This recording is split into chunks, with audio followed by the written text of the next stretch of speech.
Hi friend, welcome to PLC. आज के इस वीडियो में हम लोग देखेंगे डिफ़ॉल्ट आर्गुमेंट, ठीक है? और समय बचा तो फंक्शन ओवरलोडिंग ही देखेंगे। तो अगर आपने पिछला वीडियो नहीं देखा है जिसमें मैंने फंक्शन के बारे में बताया है, तो फंक्शन का वीडियो ज़रूर देखिए। अगर फंक्शन का कंसेप्ट आपका क्लियर है तभी ये सब चीज़ समझ में आएगा, क्योंकि ये सब चीज़ें एडवांस हो जाती है। सी प्लस प्लस में ये सब चीज़ें आपको देखने को मिलेगी। तो अगर फंक्शन का कंसेप्ट क्लियर नहीं है तो ये सब चीज़ें समझने में दिक्कत आएँगी। तो चलिए शुरू करते हैं, डिफ़ॉल्ट आर्गुमेंट है क्या? तो देखिए, आर्गुमेंट क्या होता है ये मैंने आपको पहले ही बता चुका हूँ। अगर फंक्शन आप बनाते हैं, फंक्शन को अगर आप कॉल करते हैं, तो जब आप कॉल करते हैं तो कोई वैल्यू भेजते हैं, तो उसी को हम लोग बोलते हैं आर्गुमेंट। जो भी वैल्यू आप भेजते हैं उसको क्या बोलते हैं? आर्गुमेंट। तो यहाँ पे डिफ़ॉल्ट आर्गुमेंट, डिफ़ॉल्ट का क्या मतलब है? डिफ़ॉल्ट ही तो समझना है कि डिफ़ॉल्ट आर्गुमेंट क्या है। तो इस चीज़ को समझने के लिए हम लोग एक एग्ज़ाम्पल का सहारा लेते हैं, फिर बाकी चीज़ें समझ में आ जाएँगी, ठीक है? तो इस एग्ज़ाम्पल को पहले समझने की कोशिश करते हैं। चलिए हम इस एग्ज़ाम्पल को सेट कर देते हैं स्क्रीन पे। अब पहले इस एग्ज़ाम्पल को समझिए। यहाँ पे कुछ लिखा हुआ है, एक इस चीज़ को यहाँ पे फंक्शन डिक्लेयर किया गया, ठीक है? तो फंक्शन डिक्लेरेशन यहाँ पे हुआ है, बड़ा लंबा-चौड़ा डिक्लेरेशन आपको दिख रहा होगा। फंक्शन डिक्लेरेशन ज़रूरी होता है, अगर आपने फंक्शन डिक्लेयर नहीं किया तो आपका प्रोग्राम रन नहीं करेगा। तो फंक्शन डिक्लेरेशन यहाँ हुआ है, जो कि मैंने क्या कर दिया, उसको राउंड अप कर दिया, ठीक है? और यहाँ पे देखिए फंक्शन कॉलिंग हो रहा है, फंक्शन कॉलिंग 3-4 दफ़ा हो रहा है इस प्रोग्राम में, ठीक है? लेकिन फंक्शन कॉलिंग में थोड़ा-सा झोल नज़र आ रहा है। कहने का मतलब है कि फंक्शन कॉलिंग में हम देख रहे हैं, तो 1 आर्गुमेंट भेजा जा रहा है, 2 आर्गुमेंट, 3 आर्गुमेंट, मतलब मन किया तो 1 आर्गुमेंट भेज दिया, मन किया 2 आर्गुमेंट भेज दिया, मन किया 3 आर्गुमेंट भेज दिए। तो ऐसे अगर आप भेजते हैं तो आपका प्रोग्राम रन नहीं करेगा, एरर दे देगा। आपने अगर ये फंक्शन बनाया है, देखिए फंक्शन आपका यहाँ पे पड़ा हुआ है, यही एक छोटा-सा फंक्शन है जिसका नाम है सम। इसको 4 गो आर्गुमेंट चाहिए। यहाँ पे एकदम क्लियर क्लियर लिखा हुआ है, इंट आई, इंट जे, इंट के। इसका मतलब इस फंक्शन का जो भी प्रोटोटाइप डिक्लेयर किया गया है, इसमें 4 वेरिएबल का चर्चा है, तो इसको 4 गो आर्गुमेंट चाहिए कॉलिंग टाइम।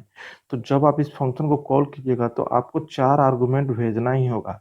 4 से अगर आप कम भेजते हैं तो वो एरर आ जाएगा, प्रोग्राम में एरर आ जाएगा, ठीक है? लेकिन अगर आप चाहते हैं कि नहीं, हम इसको 2 ही आर्गुमेंट दें, 2 का व्यवस्था ये खुद से कर ले, या हम इसको 3 ही आर्गुमेंट दें, 1 का व्यवस्था ये खुद से कर ले। तो कहने का मतलब है, आप कुछ वैल्यू दे रहे हैं इसको आर्गुमेंट को और कुछ नहीं दे रहे हैं, तो कुछ ये कहाँ से लेगा?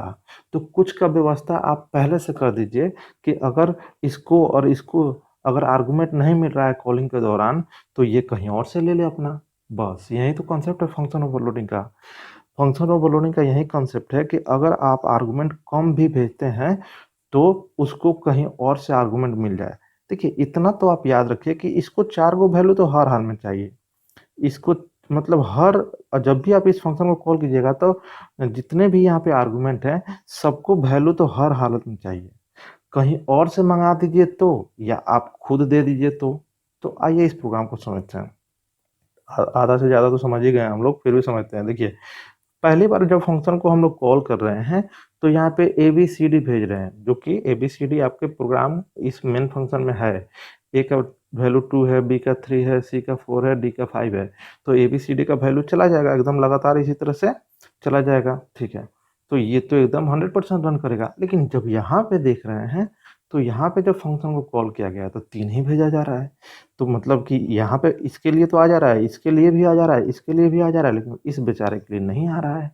तो इस बेचारे को अगर नहीं मिलेगा, लास्ट वाला जो आर्गुमेंट है, इसे वैल्यू नहीं मिलेगा तो भी प्रोग्राम में एरर दे देगा। लेकिन आप चाहते हैं कि इसको कहीं और से वैल्यू मिल जाए, तो इसी जुगाड़ को तो बोलते हैं डिफ़ॉल्ट आर्गुमेंट। तो ऐसा जुगाड़ लगाने के लिए आपको क्या करना होगा, थोड़ी-सी परेशानी उठानी होगी। वो क्या है कि जब आप फंक्शन को डिक्लेयर करते हैं, यहाँ पे मेन फंक्शन के ऊपर, उस दौरान वेरिएबल में कुछ वैल्यू सेट कर दीजिए। देख रहे हैं ना? वेरिएबल में ऐसा लग रहा है कि यहीं पे वेरिएबल बना दिया गया है और उसमें वैल्यू इनिशियलाइज़ कर दिया गया। बस यही तो काम करना है। यहाँ पे जो भी आपने आर्गुमेंट का चर्चा किया है, उसमें कुछ वैल्यू असाइन कर दीजिए। तो ये वैल्यू इसके लिए डिफ़ॉल्ट आर्गुमेंट के तौर पे काम करेगा। अगर इसमें से किसी 1-2 के लिए अगर कोई वैल्यू कॉलिंग के दौरान अगर आप नहीं भेज रहे हैं, तो वो यहाँ से वैल्यू खींचेगा, यहाँ से वैल्यू खींच लेगा, ठीक है? तो एक चीज़ का ध्यान रखिएगा, कभी लेफ्ट टू राइट चलेगा। कहने का मतलब लेफ्ट टू राइट क्या है, इस चीज़ को भी समझ लीजिए। थोड़ा-सा इसको मिटा देते हैं। पेन थोड़ा पतला हो गया, ठीक है? इसे थोड़ा मोटा कर लेते हैं। चल आ जा यार। हाँ, तो देखिए, जैसे कि यहाँ समझते हैं, यहाँ 2 ही आर्गुमेंट पास किया जा रहा है। अब देखिए, 2 आर्गुमेंट पास किया जा रहा है, तो ये चारों आपस में लड़ाई करेगा, नहीं हमें चाहिए, हमें चाहिए। नहीं, ऐसा कुछ नहीं है। पहले से ये नियम बना दिया गया है कि ए का वैल्यू i में आएगा, बी का वैल्यू j में आएगा, मतलब लेफ्ट साइड से फिल होना शुरू होगा, ठीक है?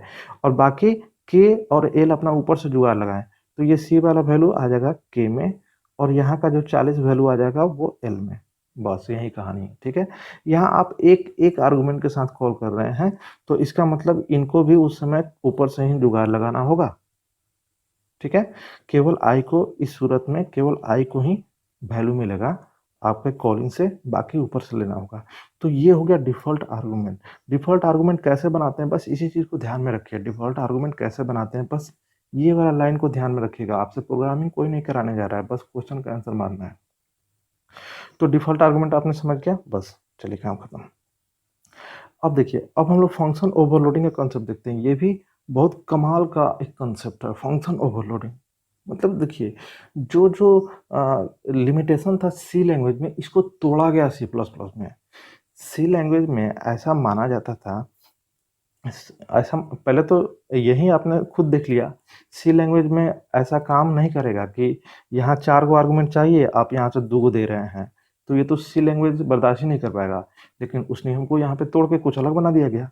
ठीक उसी तरह से यहाँ पे फंक्शन ओवरलोडिंग में क्या किया गया, फंक्शन ओवरलोडिंग क्या किसे बोला जाता है? देखिए, ऐसा माना जाता है कि एक प्रोग्राम में ऐसा माना जाता है कि एक प्रोग्राम में अगर कोई आपने फंक्शन बनाया है, जैसे कि आपने फंक्शन बनाया है ABC, तो इस नाम से कोई दूसरा फंक्शन नहीं होगा। मतलब कि एक नाम से केवल एक ही फंक्शन रहेगा एक प्रोग्राम में। लेकिन फंक्शन ओवरलोडिंग कहता है कि नहीं, आप एक नाम से कई फंक्शन भी बना सकते हैं। बस ध्यान रखिएगा, उसके आर्गुमेंट लिस्ट में थोड़ा बहुत बदलाव कर दीजिएगा। आर्गुमेंट लिस्ट में थोड़ा बहुत बदलाव कर दीजिएगा तो ये चीज़ चल जाएगा। तो इसी को बोलते हैं फंक्शन ओवरलोडिंग। मतलब वो एक नाम से कई फंक्शन आप बना लीजिए, लेकिन आर्गुमेंट लिस्ट में थोड़ा सा बदलाव कर लीजिए, तो उसको क्या बोला जाएगा? Function overloading. तो आर्गुमेंट लिस्ट में कैसा बदलाव किया जाता है, तो उस चीज़ को यहाँ पे देख लीजिए। कह रहा है कि the return type may be similar और वॉइड। रिटर्न टाइप सिमिलर हो सकता है, रिटर्न टाइप का कोई इसमें योगदान नहीं होता है, लेकिन आर्गुमेंट डाटा टाइप्स और number of argument must be different. जो भी आर्गुमेंट का डाटा टाइप है उसमें थोड़ा सा अंतर कर दीजिए, या नंबर ऑफ आर्गुमेंट में थोड़ा सा बदलाव कर दीजिए। हो सकता है यहाँ पे आपको बात समझ में नहीं आया हो, आइए एग्जाम्पल से समझते हैं। तो देखिए, यहाँ पे पहले डायरेक्ट फंक्शन पे चलते हैं। देखिए, थोड़ा सा जूम हमने कम किया। हाँ, यहाँ पे 3 फंक्शन है, गौर कीजिएगा। ये है आपका पहला फंक्शन जिसका नाम है कैल्क एरिया, दूसरा फंक्शन का भी नाम है कैल्क एरिया, तीसरा फंक्शन का भी नाम है कैल्क एरिया। देख रहे हैं ना, तीनों फंक्शन का नाम सेम है, ठीक है? अब थोड़ा सा इसके आर्गुमेंट को देख लीजिए। इसे एक इंटीजर टाइप डाटा चाहिए, दूसरा डाटा भी इंटीजर टाइप चाहिए। मतलब यहाँ इसको 2 आर्गुमेंट है इसमें, लेकिन दोनों आर्गुमेंट इंटीजर टाइप है। अब देखिए, इसमें 2 आर्गुमेंट है लेकिन दोनों आर्गुमेंट डबल टाइप है, तो ये अपने आप में अलग हो गया और ये अपने आप में अलग हो गया। आर्गुमेंट लिस्ट में थोड़ा सा अंतर है ना, यहाँ पे इंटीजर टाइप 2 है और यहाँ पे डबल टाइप 2 है, तो आर्गुमेंट का डाटा टाइप बदल गया, तो ये वैलिड है, ठीक है? और यहाँ पे डबल टाइप 1 है, तो भी वैलिड है, यहाँ नंबर ऑफ आर्गुमेंट कम हो गया, ठीक है? देखिए, अगर आपने इंटीजर टाइप 2 आर्गुमेंट सेट कर दिया है, तो इसके आगे अगर कोई भी सेम नाम से अगर फंक्शन बनाते हैं, तो इस बात को ध्यान रखिएगा, 2 इंटीजर टाइप उसमें आर्गुमेंट नहीं होगा, या तो 1 होगा या तो 3 होगा। बात समझे ना, ऐसे होगा। और नहीं तो एक इंटीजर होगा, एक फ्लोट होगा, तो भी चल जाएगा। मतलब सेम ये मैच नहीं करना चाहिए, डाटा टाइप मैच नहीं करना चाहिए। चलिए, तो ये देख रहे हैं ना, 3 फंक्शन सेम नाम से यहाँ पे आपको दिख रहा है, और बदलाव कहाँ है? बस आर्गुमेंट लिस्ट में, आर्गुमेंट लिस्ट में, बस यही चीज़ ध्यान में रखिए। बाकी आपको कैसे काम हो रहा है, कैसे कोड रन हो रहा है, उससे भी उतना मतलब नहीं रखना है, ठीक है। फिर भी आप समझ सकते हैं तो इस चीज़ को समझिएगा। आज ये थोड़ा-सा मैं आपको इस चीज़ को समझाता हूँ। देखिए यहाँ से जब कॉल, यहाँ तो डिक्लेयर किया गया है, तो डिक्लेयर करना तो ज़रूरी है, तो यहाँ पे डिक्लेयर कर दिया गया है। देखिए, अब जब यहाँ पे कॉल किया जा रहा है, देखिए जब फंक्शन को कॉल किया जा रहा है, तो यहाँ पे कॉल किया जा रहा है तो उस समय 10-20 आपने भेजा। तो ये 10-20 कौन वाले कैल्क एरिया को खोजेगा? जिसमें इंटीजर टाइप 2 है, इंट इंट। तो ये जाके उसी से क्या हो जाएगा, बाइंड हो जाएगा। बाइंड का मतलब ये उसी से बंध जाएगा, कि मतलब आप ये जब कॉल कर रहे हैं तो इन दोनों को छोड़ दिया जाएगा, इसे बुला लिया जाएगा, चल भाई तू, इसको छोड़ दिया जाएगा और इसको छोड़ दिया जाएगा। वहाँ पे डिसाइड होगा, जब कॉलिंग के दौरान आप जैसे वैल्यू भेज रहे हैं, वैल्यू से डिसाइड होगा कि कौन से फंक्शन को कॉल किया जाएगा। तो वैल्यू ही बताएगा कि कौन से फंक्शन को कॉल किया जाएगा, क्योंकि नाम तो सेम है। तो जो आप वैल्यू दे रहे हैं आर्गुमेंट के तौर पे, यही तय करेगा कि कौन से फंक्शन को कॉल करना है। यहाँ पे देख लीजिए, कैल्क एरिया, लेकिन वैल्यू आपने 2 दे दिया, डबल टाइप, ठीक है। तो ये डबल टाइप है, तो ये जो वैल्यू जाएगा तो ये डबल वाले को खोजेगा, तो उस समय इंटीजर वाले को ये नहीं खोजेगा, ठीक है। तो उस समय ये इंटीजर वाले को छोड़ देगा, इसको तो छोड़ ही देगा, इसको पकड़ के ले जाएगा, चलो तुम चलो, ठीक है। और बाकी उसके आगे एक वैल्यू भेज रहे हैं, तो अब आप खुद गेस कर सकते हैं कि इस समय किसको बुलाया जाएगा, ठीक है। तो इस कॉन्सेप्ट को क्या बुलाया जाता है, इसी कॉन्सेप्ट को बुलाया जाता है फंक्शन ओवरलोडिंग। तो ध्यान रखिएगा, फंक्शन ओवरलोडिंग में पॉलीमॉर्फिज्म का कॉन्सेप्ट आ जाता है। तो देखिए यहाँ पे फंक्शन पॉलीमॉर्फिज्म इसको बोला जाता है, ठीक है। तो पॉलीमॉर्फिज्म क्या होता है कि नाम एक और काम अनेक, नाम एक काम अनेक, तो उसे बोलते हैं पॉलीमॉर्फिज्म। पॉलीमॉर्फिज्म आगे पढ़ना है, उस समय थोड़ा डिटेल से बता देंगे, अभी शॉर्टकट में समझ लीजिए। पॉलीमॉर्फिज्म का मतलब कि एक ही चीज रहे और थोड़ा सा कई तरह से काम कर दे, तो उसको बोलते हैं पॉलीमॉर्फिज्म। तो यहाँ नाम एक है फंक्शन का, 2-3 तरह का काम कर रहा है, इसीलिए यहाँ पे पॉलीमॉर्फिज्म लागू होता है, ठीक है। और फंक्शन ओवरलोडिंग कैसे हम प्राप्त करेंगे, नाम सेम रखेंगे और क्या करेंगे, आर्गुमेंट का डाटा टाइप में थोड़ा बदलाव कर देंगे, नहीं तो नंबर ऑफ आर्गुमेंट में बदलाव कर देंगे।